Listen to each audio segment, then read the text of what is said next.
এই দেখেন জায়গা বউ হরবার জায়গা কিন্তু রাঁধতে পারেন না, ইহাকে লাগে এই যে নতুন একটা টিক্স, এই যে একবার সহজে ঘরের ভিতরে ছিল বাগুন আর হুটকি আলু দিয়ে যে সহজ প্রক্রিয়ায় কী কয় রান্নার প্রক্রিয়া কি না কি জানি না, সহজে রান্না কয় যেটা কি কয় যে ফেস গিলারে কাটটা দিয়ে নিলাম, একটু পানি দিলাম, লইটটা উটকি দিলাম, এই যে হলুদ মরিচ তারপরে লবণ, পানি কমে গেছে গা আর একটু পানি দিতে হইব,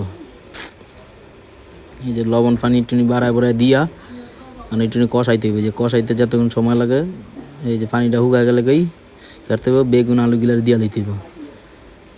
এটা জায়গা বউ বাইর জায়গা রাগ করে বাইর জায়গা বাপের বাইর জায়গা হ্যাঁ লেগা টিক্স, এটা অন্য কেউ লেগা না। তারপরে যে লাইরা সাইরা মিলাই দিতে হইব, মিলাই দিয়া তারপর কাটতে হইব, সুন্দর করে ডাকিয়া দিতে হইব। আগে সুন্দর করে বালা করে লাড়বেন, লাইরা জিলাইয়া তারপরে পানির দেওয়ান যেতে না পায় পানি একটু পরে দিতে হইব, না মিলে রান্দার লেগে সেরা রান্দার মাস্টার আমি। এই দেন যে ডাকিয়াতে ডাকার পরে যে পানিটা টাইনা গেছে একটু উড়ে লাইরা মিলে দিয়া একটু পানি দিয়ে দিলাম এর ভিতরে, এই যে এইবার শেষ, আর কোনো পানি দিতাম না, যে আবার ডেকে দিলাম, আবার উড়ে দেখলাম যে কী অবস্থা, অনেক পুরা তরকারিটা হয়ে গেছে গা, এই যে একটু পরে নামায় খাওয়ানোর উপযুক্ত সেরা। আমার তো মনে হইতেছে বাংলাদেশের এই বাগুন ছানা আমার তো বালা কেউই রান্ধাত না। এই যে এবার পানি হুকায় একবারে টানা করে নিলাম।